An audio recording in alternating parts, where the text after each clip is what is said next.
Hello everyone! So I'm back from the outer space. It's been a while that I haven't posted videos. I think the last videos that I posted was like last September, right? Mooncake tasting pa to siya. And kailangan nating mag-Tagalog. It's because I have read some comments na sa mga vlogs natin before na kung pwede mag-Tagalog tayo kasi nga yung audience natin hindi lang din naman exclusive mga Bisaya, no? As much as I want to express myself in Bisaya, but of course we wanted to help, no? Gusto nating tumulong, gusto natin mas marami tayong matulungan, and so that's why we wanted to speak in Tagalog. So I will also really try my very best to speak na talagang maiintindihan ng everyone, ng all.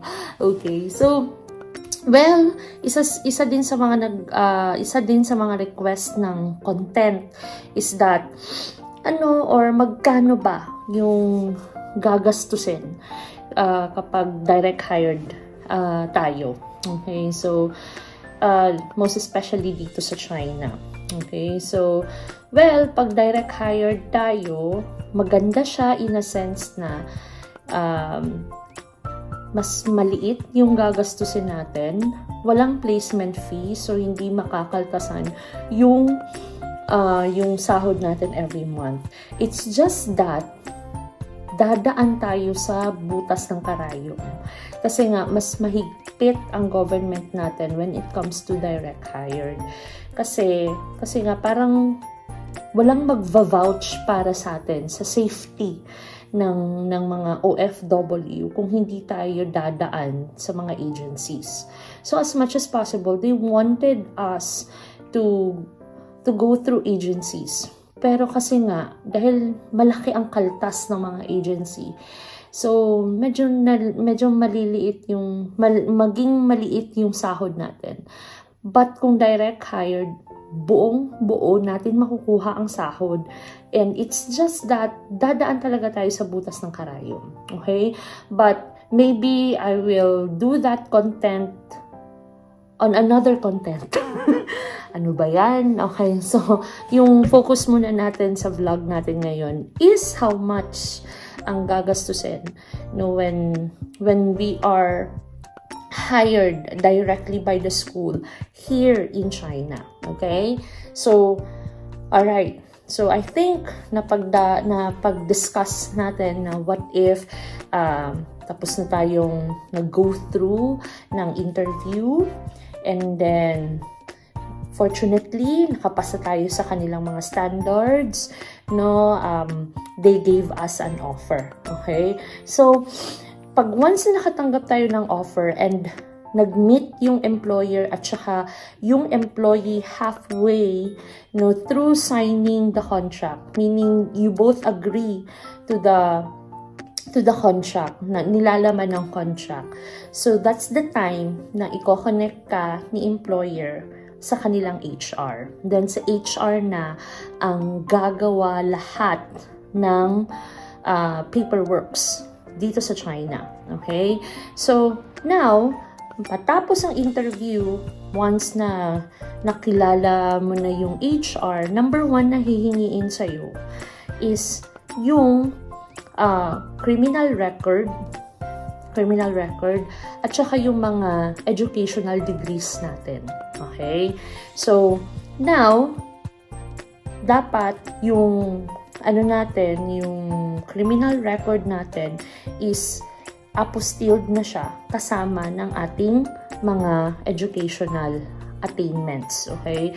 Bachelor's, master's, and doctoral. Okay, so muna tayo? Sa educational degrees muna tayo. Okay, so pupunta tayo sa school natin. Okay, babalik tayo sa mga universities natin kung saan tayo graduate ng ating bachelor's degree, masteral degree, and doctoral degree. Babalik tayo doon at kukuha tayo ng TOR, authenticated TOR, diploma, at saka CAV. Okay? So, ito ang mga basic na kukunin natin for each bachelor's degree, master's degree, and postgraduate, or doctoral degree, okay? So, each, okay? So, I think it depends to the school how much yung pricing nila, okay? So, mostly, pag galing kayo sa mga state universities, ang maganda niyan is that hindi na kayo kailangan dumaan sa CHED. Okay? Pero yung mga colleges, kailangan pa siyang dumaan ng CHED. And mostly, si registrar na ang bahalang mag-process niyan. Okay? Lalong-lalo na, kasi tatanungin kayo niyan, ma'am, for what purpose po kayo kukuha ng mga documents na to? Then, of course, magsasabi kayo ng for abroad. So, medyo magkaiba yung pricing. So most likely sisingilin tayo ng 75 pesos sa mga state universities. 75 pesos per copy of authentication. Okay? So authentication, tapos plus doc stamp pa. So aabot ng 100 pesos per copy. Okay? So ibig sabihin diploma, TOR, and CAV. So, ibig sabihin, 300 pesos na yan. Kung may master's kayo, another 300 pesos. Kung may doctoral kayo, another 300 pesos. So, yan yung mga pangunang, anong tawag nito? Pangunang gastos. I think, lang yan, estimation lang yan. Kasi yan yung pricing in my part. So, siguro, gawin na lang nating 500. Okay? So, mas mabuting higher yung estimation natin para naman may buffer, no? Pag once na, alam mo, yung ganon, yung medyo dapat mas mataas, okay? Yung estimation natin. So, let's say 500 pesos for authenticated authenticated educational yung mga education degrees natin na mga documents, okay? 500 pesos for each, like bachelor, tsaka yung mga postgraduates natin, masteral and doctoral, okay? Pagkatapos nun is that kukunin nyo na siya, punta kayo ng DFA. Ipapa-apostil natin siya. So, may dalawang anong tawag nito? Klase. Merong regular at merong expedite. Yung regular is only 100 pesos per document. Okay? So, kung kumpleto kayo sa tatlo, like bachelor degree, yung mga postgraduate, so most likely times 3. Okay? 100 pesos. Okay? 100 pesos kasi i-fuse na nila yan. Okay? Iisang apostil lang kasi anong tawag nito? Yung bawat apostil is that kasali na dun yung TOR, yung diploma, at saka yung CAV. Okay? Nasa iisang apostillation lang yan. Okay? So, kung tatlo, yung postgraduate mo, masteral and doctoral, and yung bachelor's degree, so 300 yan siya. Okay? So, most likely 100 pesos yung regular. And makukuha niyo siya. Ewan ko, but in Davao City, yung regular is that aabuti na siya ng 4 days. Yung regular. Hindi na siya pareho noon na parang the next day, anong tawag nito, or 2 days after mo makukuha yung regular. No, but yung regular ngayon aabutin na ng 4 days. Okay? Yung expedite naman is 200 pesos. Okay? So, kung medyo minamadali na kayo ng HR, so doon na kayo sa expedite. Okay? Doon na kayo sa expedite. Ang maganda din naman kasi, siguro kung may time naman kayo or di kaya you are still gearing yourself for abroad, kung ano pa lang, kung habang wala pa kayong interview or habang nagpapasa pa lang kayo ng mga resume ninyo, why not punta na kayo ng mga universities ninyo, ipa-authenticate nyo na yung mga CAV ninyo and everything, mga documents ninyo, mga credentials ninyo, at saka ipunta nyo na ng DFA. Kasi walang expiration to. Okay, walang expiration compared sa PRC at saka sa NBI natin. May mga expiration 'yan. Okay, so ito pwedeng habang nagpapasa-pasa pa lang kayo ng CV, ng mga resume ninyo, gawin niyo na to. Okay, para makasave kayo ng time. Okay, then NBI. Okay, so sa NBI 125 pesos lang naman yung amount, yung worth ng pagkuha ng non-criminal record natin. So, 125 pesos. Tapos kung dadaan kayo through online payment, merong convenience fee na 25 pesos. So, parang abutin ng 150, diba? Pero, it depends on you, diba? No, it depends on you. So, let's say, gawin na lang natin 200 yung NBI. Okay? So, 200. So, 500 for your educational credentials. Okay? And then, 200 for your NBI. And then, yung NBI natin, matapos nating makuha, ipupunta din natin yan sa DFA. Ipapa-apostille din natin yan. Gawin nyo to after you have signed the contract. Kasi madali na lang to. Kasi why? Kasi 6 months lang ang validity ng non-criminal record dito sa China. Okay? Beyond 6 months. Kahit 1 year ang validity ng NBI dito sa Pinas, pero pagdadaan yan, or I think it's not only in China, but I think it's really all around the world, na 6 months lang ang validity ng ating criminal record if it will be given abroad. Okay? So, if it will be submitted abroad. So, 6 months lang ang validity. So, gawin nyo to after mong pumirma ng contract. Okay? Madali lang naman. Marami din namang slots yung binibigay ang NBI everyday. Right? So, very accessible na lang din siya kasi nga online na lahat. Diba? So, yun yung gawin natin. So, another 100 pesos or 200 pesos if you want it expedited. Okay? Next is medical. Okay? So, isa din para ma-approve yung work permit natin. Kasi nga, bakit to hihingiin sa atin ng HR? Kasi i-apply nila yung yung mga credentials natin at saka yung medical natin for work permit. Okay? So, for work notification letter. Okay? So, isa yan siya sa mga requirements for work visa. So, kaya as much as possible, you have to give this immediately. Okay? So, medical. Okay? Yung gastos natin sa medical is that aabutin siya ng 3,500 to 4,000 pesos. Okay? So, yan yung budget. Okay? So, sobra-sobra na yan. Pero, buffer lang din yung buffer amount, di ba? So, yun nga, 3,500 to 4,000 pesos yung gagastusin natin for medical. Okay? So, kailangan yan. So, si HR, magbibigay yan siya ng form, Chinese form of medical. Tapos yun yung ibibigay natin sa diagnostic clinic kung saan tayo magpapamedical. So, hindi tayo basta-basta kung saan-saan lang magpapamedical. Make sure that this is POEA and DOH accredited diagnostic clinics. How will we know if these are POEA and DOH accredited diagnostic clinics? You just have to search it on Google. Okay, so type nyo lang POEA accredited clinics all over the world.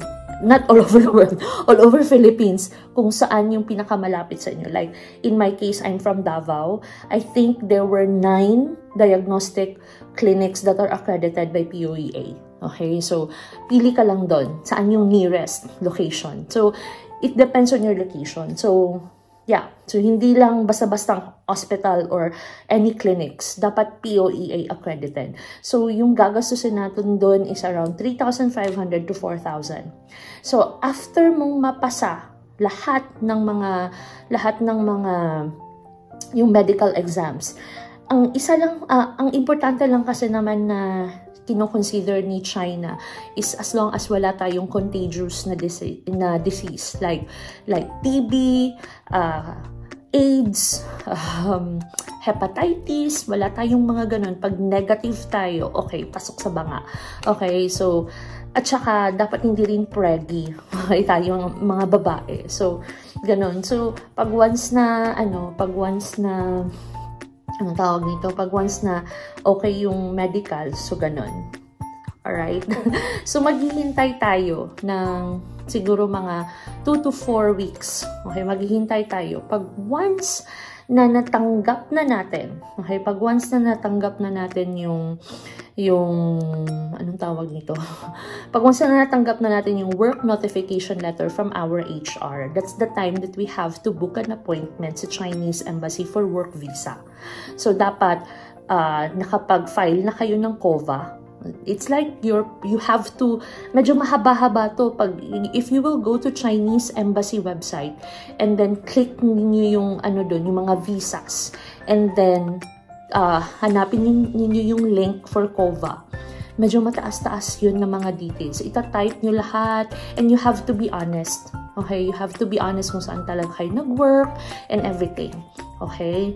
So, isa din pala sa good news, medyo magiging cheaper yung cost ng pag-apply natin. Is that because tanggap na ng China yung apostille documents from the Philippines. So, hindi na kailangang dumaan pa sa Chinese Embassy yung mga documents natin kasi accepted na nila. As long as it is apostilled by the Department of Foreign Affairs, ibig sabihin legal yung mga documents natin. Kasi before, aside sa apostilled galing ng DFA, kailangan pa siya dumaan ng Chinese Embassy, and they have to authenticate it. Okay? And then, I think yung price is nasa mga 1,300 to 1,300 to 2,900 pesos. Depende kung talagang nagmamadali kayo. Talagang mas mamamahalan kayo. Okay? Buti na lang tinanggal na yon. Okay? So, mas magiging cheaper yung cost ng pag-acquire natin ng mga documents in our application sa work permit natin or sa work visa natin. So, ayun na. Okay? So, buti na lang wala na yon. Okay? So, so far, yung gastos natin, yung mga credentials, yung NBI, at saka yung pagpapa-DFA, at saka yung medical. So, while we are waiting for that, depende kasi sa city, okay? Depende kasi sa city na in-applyan mo, at saka depende din sa school. Kasi in my case, dito sa Beijing, kailangan may work verification. So, kailangan pa namin kumontak sa mga previous namin na schools just to verify our work experience. So, yung sa DepEd ko, kumuha pa ako ng work verification sa dati kong school sa DepEd at saka sa dati kong school sa China, sa ibang province. So, ayun. So, kumuha pa ako. And then, gumastos pa ako sa pagpapadala. Okay, gumastos pa ako sa pagpapadala ng documents from Philippines to China, to Beijing. But it depends on your employer. Okay, so hindi ko nasasabihin yun. Kasi nga, hindi naman lahat ng schools hinihingi yung work verification at saka yung ibang documents na talagang ipapadala pa sa school. Okay? So, it really depends on the school and also sa province. Okay? So far, yun pa lang yung general na gastos natin. So, while we are waiting, kasi nga, 2 to 4 weeks din yung hintayan natin. So, you should also communicate with your HR about the authentication of our contract. Okay? So, I think we will also discuss that one on a different vlog. Kasi nga, yung focus ng content natin is how much yung gagastusin. Okay? So, while on the process or while we are waiting for the work notification letter, for us to save time, kailangan pinaprocess din ng HR natin yung authentication ng contract. Okay? So, meron tayong different consulates in China. We have one in Beijing, in Shanghai, in Guangzhou. Yes. So, I think meron pang iba.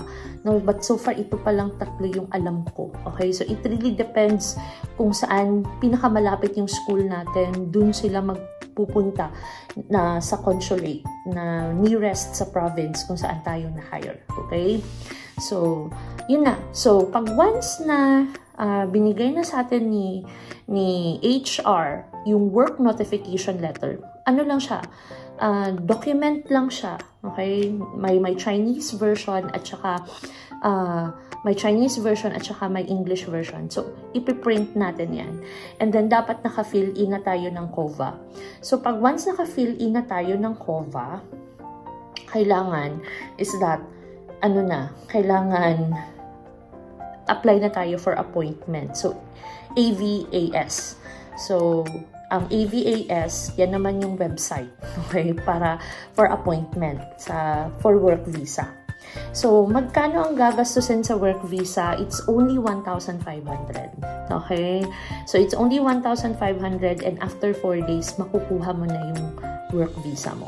Okay? So, 1,500. Okay? Tapos, punta lang kayo sa website ng Chinese Embassy para ma-update kayo kung ano yung mga requirements sa pag-apply ng work visa.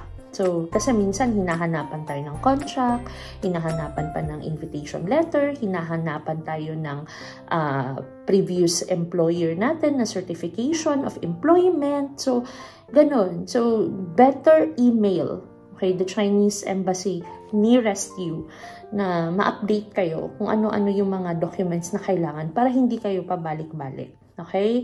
So, anyway, yung 1,500, yan na lang yung babayaran natin. So, we're almost done. Okay?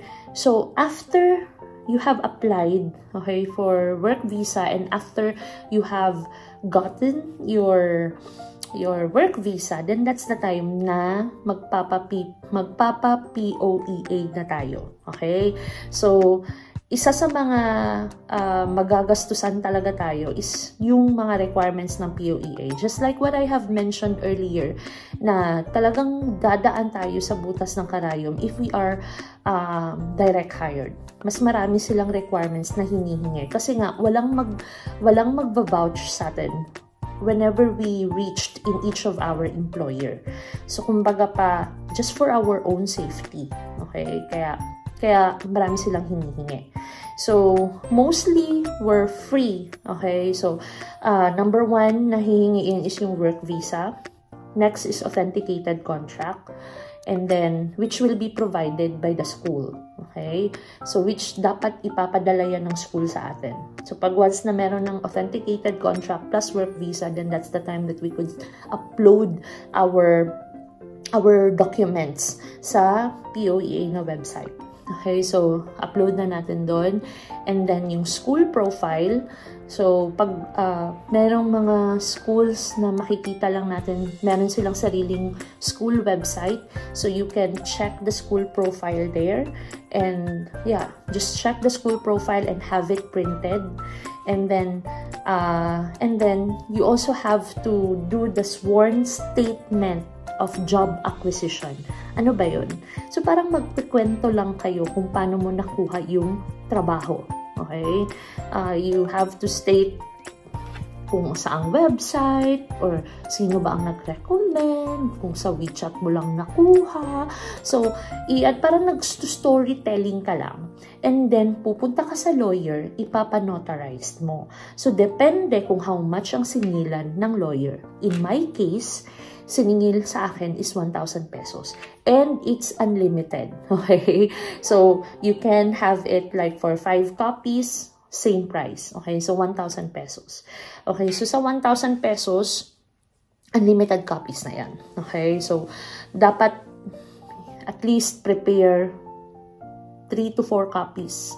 Whenever magpapa-photocopy kayo, always have an extra. Okay? So, yun na. And then, hihingiin din sa atin sa POEA is yung PRC license natin. Or any anong tawag nun? Anong tawag doon? Any files, okay?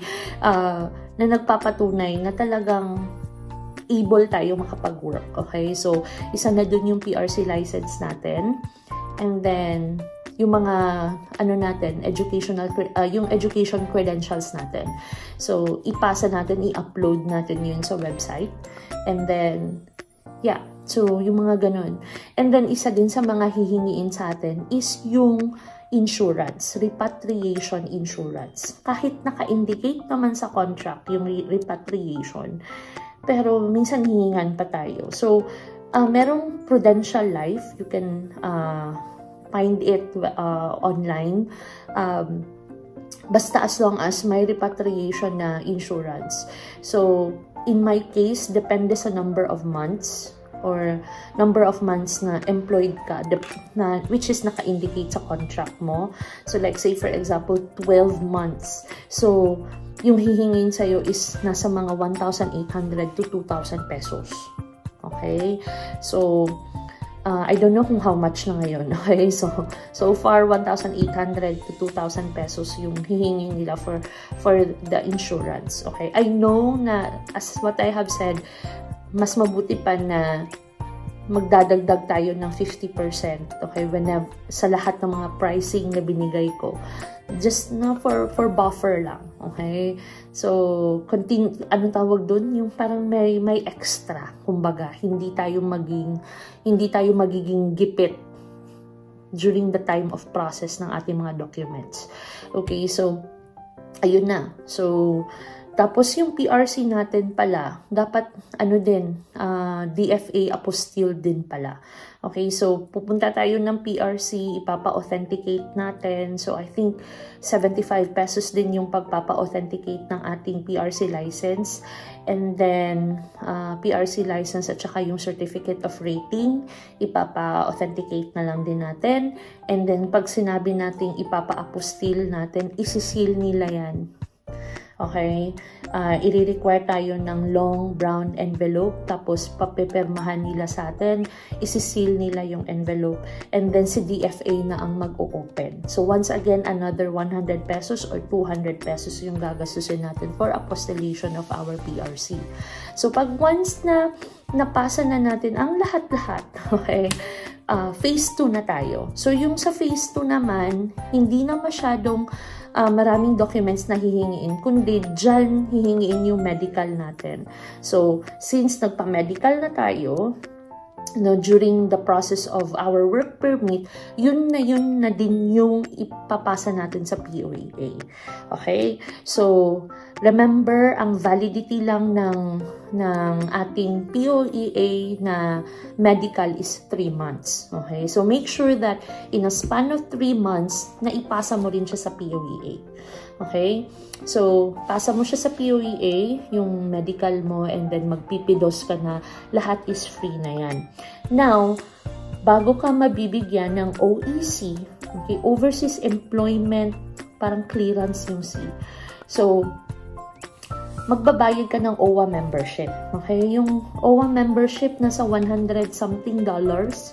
So, let's say, ano ka na lang, magpapasobra ka na lang. So, like, 7,000 to 8,000 pesos yung gagastusin mo for OWA/POEA. Okay? So, ayun na. Okay? Anyway, depende na yan sa contract kung yung plane ticket mo is reimbursed or sila yung magbubook. Okay? So, depende yan. Okay? In my case, ano siya, reimbursement. So, ako muna ang magbabayad. Then si school, i-reimburse lang siya sa sahod. Siguro, a month after sa sahod. Okay, so, how much ba ang mga plane tickets sa China? It depends on your location. So, here in Beijing, cheapest is nasa 24,000. Kaso nga lang, sa 24,000, ang taas ng layover. So, nakaka-stress din yung maghintay ka sa loob lang ng airport. Mostly yung layover natin, Hong Kong, anong tawag nun, Hong Kong or Shanghai. So, mataas yung layover. Tapos, diba, naabutin ng almost a day, 24,000. Whereas, yung 34,000, direct flight na siya. So, Manila to Beijing. Okay, kung Beijing din nga pala, ikaw na hire. So, yun nga. So, magre-range na lang tayo ng 24,000 to 40,000. Okay? Plane ticket. But once again, as what I have said, mostly talaga ng mga schools sa China is that kasali sa contract natin yung flight allowance. Okay? So, whether they will book it for us or we pay first and then they will reimburse. Okay? So, ayan na yung gagastusin natin. So, roughly, okay, less than 20,000 lang ang gagastusin natin pag direct hired tayo. Okay? So, nasa mga 20,000 lang. Diba? More or less. So, siguro prepare na lang tayo ng 20 to 30K. Alright? So, mas cheaper siya kung hindi ka malayo sa embassy, hindi ka malayo sa DFA, ganun. Kasi talagang magagastusan ka kapag malayo ka sa mga ano na to, sa mga offices na to. Kasi time to time, dito kayo pumupunta, no? POEA, ganun. So, ayun na. So, magre-range lang siya ng 20 to 30,000 yung gagastusin natin sa pagpaprocess ng ating mga documents once we